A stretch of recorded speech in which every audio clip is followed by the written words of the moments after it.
عمومی طور پہ رشتہ داریوں کے اندر بعض رشتہ دار بہت تلخیاں دیتے ہیں، زندگی کے اندر زہر بھر دیتے ہیں، لیکن اگر کبھی وہ مجبور ہوں تو ان کی اعانت کریں، اور ان کا رویہ کچھ بھی ہو، زہرناک ہی ہو، لیکن آپ کا رویہ خوبصورت ہونا چاہیے۔ آپ مجھے اگر پوچھیں کہ سب سے بہترین صدقہ، سب سے افضل صدقہ کون سا ہے، تو سب سے افضل صدقہ جو مجبور ناراض رشتہ دار کو دیا جائے، جو رشتہ دار آپ کا شریک بن کے ہر جگہ پہ کھڑا ہوتا ہو، ہر خاندانی میٹنگ میں، ہر خاندانی ایونٹ میں آپ کے مخالف کھڑا ہوتا ہو، آپ کو نیچا دکھانے کی کوشش میں لگا رہتا ہو، اور کسی وجہ سے وہ کمزور پڑ جائے، مالی مشکلات میں مبتلا ہو جائے، اور آپ اس کی مدد کرنے کی پوزیشن میں ہوں، تو آپ کا نفس آپ کو کبھی بھی اس کی مدد کرنے پہ آمادہ نہیں کرے گا۔ آپ کا نفس روکے گا، آپ کہے گا کہ یہ تو ہمارا شریک ہے، تو سانپ کو دودھ پلائیں، اب تو اس کا سر پاؤں تلے آیا ہے، اس کو تو کچل دے، یہ تو میرا دشمن ہے، اس کو طاقت دوں۔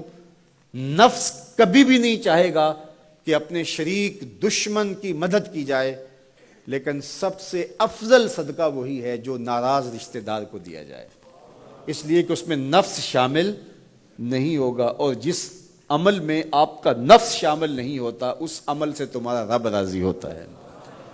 تو رشتہ داروں کے ساتھ سلوک اچھا کرنا، رشتہ داروں کے ساتھ رویہ خوبصورت کرنا، یہ تمہاری زندگی کا اسلوب۔ مجھے بتائیے اہل مکہ نے، حضور کے رشتہ داروں نے حضور کے ساتھ کیا سلوک نہیں کیا تھا؟ اوجریاں ڈالیں، کانٹے پھینکے، راہوں میں گڑھے کھودے، اذیتوں کے پہاڑ کھڑے کیے، اور کیا کیا مصیبتیں نہیں تھی۔ حضور شہر مکہ سے چلے گئے مدینہ المنورہ۔ اب جب فتح مکہ ہوا تو حضور جب تشریف لائے تو ناقہ پہ سوار ہیں، تو اب یہ تھر تھر کانپ رہے ہیں سارے رشتہ دار حضور کے، برادری کے لوگ۔ انہیں پتا تھا کہ آج ہمارا آخری دن آ گیا ہے، اور اگر بڑا بھی رحم ہوا تو کم از کم ہمیں شہر بدر تو کر ہی دیا جائے گا۔ اب حضور تشریف لائے، سب کو جمع کیا، کہا کہ بتاؤ میں تمہارے ساتھ کیا سلوک کروں؟ تو انہوں نے کہا کہ آپ کریم باپ کے کریم بیٹے ہیں، ہمیں آپ سے اچھے سلوک کی توقع ہے، اور ان کو توقع یہ تھی کہ ہمیں قتل نہ کیا جائے، شہر سے نکال دیا جائے۔ تو آقا کریم نے فرمایا اذهبوا انتم الطلقاء، جاؤ چلے جاؤ، میں تمہیں معاف کرتا ہوں۔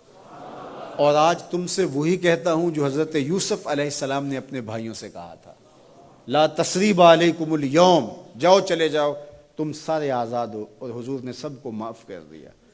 معاشرے کے کمزور لوگوں کی حضور علیہ السلام مدد کرتے، ان کا بوجھ حضور اٹھا لیتے۔ دکھیوں کا، کمزوروں کا، لاچاروں کا بوجھ اٹھانے کا مزاج پیدا کرو، لوگوں کی ضرورتوں کو پورا کرنے کی کوشش کرو، اپنے کندھوں پہ بوجھ اٹھاؤ اور ان کا بوجھ ہلکا کرو، یہ مزاج پیدا کرو۔ یہ تمہارے نبی علیہ السلام کی سنت ہے۔ وہ چاہے تمہارا دشمن ہی کیوں نہ ہو، لیکن اس کا بھی بوجھ کم کرو، اس کا بوجھ اپنے ذمہ لو۔ جس کا کوئی کمانے والا نہیں، معذور ہے، اپاہج ہے، لاچار ہے، زیادہ بچوں کا بوجھ ہے، اور ذرائع آمدن تھوڑے ہیں، تو آپ کثیر العیال لوگ ہیں جن کا کوئی مددگار نہیں ہے، آپ ان کی مدد کرتے ہیں، ان کے کام آتے ہیں، آپ ان کے لیے کمائی کرتے ہیں۔ یہ بات ذہن میں رکھیے، کمائی کرتے ہوئے 3 نیتوں کا استحضار رہنا چاہیے، 3 نیتیں آپ کے ساتھ جڑی رہنی چاہیے، تو آپ کا کاروبار، آپ کا رزق کمانا بابرکت ہوگا۔ اگر چوتھی چیز جڑ گئی تو آپ کے کاروبار میں، آپ کے رزق میں پیچیدگی آنا شروع ہو جائیں گے۔ سب سے پہلی نیت آپ کے ساتھ یہ جڑی ہو، عموماً ہم سب کے ساتھ یہ نیت جڑی ہوتی ہے، اور وہ یہ کہ ہم اپنی ضروریات کو خود پورا کریں اور سوال کی ذلت سے بچیں۔ دوسرا مقصد، جو میرے زیر کفالت لوگ ہیں، وہ بچے ہیں، بیوی ہے، بوڑھے والدین ہیں، وہ چھوٹے بہن بھائی ہیں، یا جو لوگ بھی میرے زیر کفالت ہیں، ان کی ضروریات کو میں نے پورا کرنا ہے، اور اس کے لیے میں یہ رزق کما رہا ہوں۔ تیسرا مقصد ہمارے ساتھ جڑا ہونا چاہیے، اور جب بھی ہم کمائی کر رہے ہیں تو ہمارے ذہن میں یہ بات ہو کہ معاشرے کے وہ لوگ، وہ میری گلی میں ہیں، میرے رشتہ داروں میں ہیں، میرے محلے میں ہیں، یا کہیں اور ہیں، جن کا کوئی کمانے والا نہیں ہے اور مجبور ہیں، میں ان کی مدد کروں گا۔ اللہ مجھے اس کاروبار سے، اس وسیلہ رزق سے اتنا عطا کر دے کہ میں اپنے بچوں کی کفالت بھی کروں گا، اپنی ضرورت بھی پوری کروں گا، اپنے والدین کی خدمت بھی کروں گا، اور معاشرے کے ان کمزور لوگوں کی مدد بھی کروں گا۔ وہ کام جن کے ذرائع نہیں ہوتے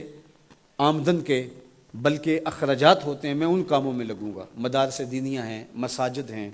اور دیگر ایسے کام ہیں، میں یہ خدمت کروں گا، اس لیے میں کما رہا ہوں، تو یہ رزق بابرکت ہوگا، اور آپ بیٹھے اپنے دفتر کی کرسی پہ ہوں گے، تمہارا رب تمہارے نامہ اعمال میں ثواب لکھا رہا ہوگا، فرشتے نیکیاں لکھ رہے ہوں گے۔ تو یہ سراسر دین ہے، یہ سراسر اچھائی ہے، نیکی ہے، عبادت ہے۔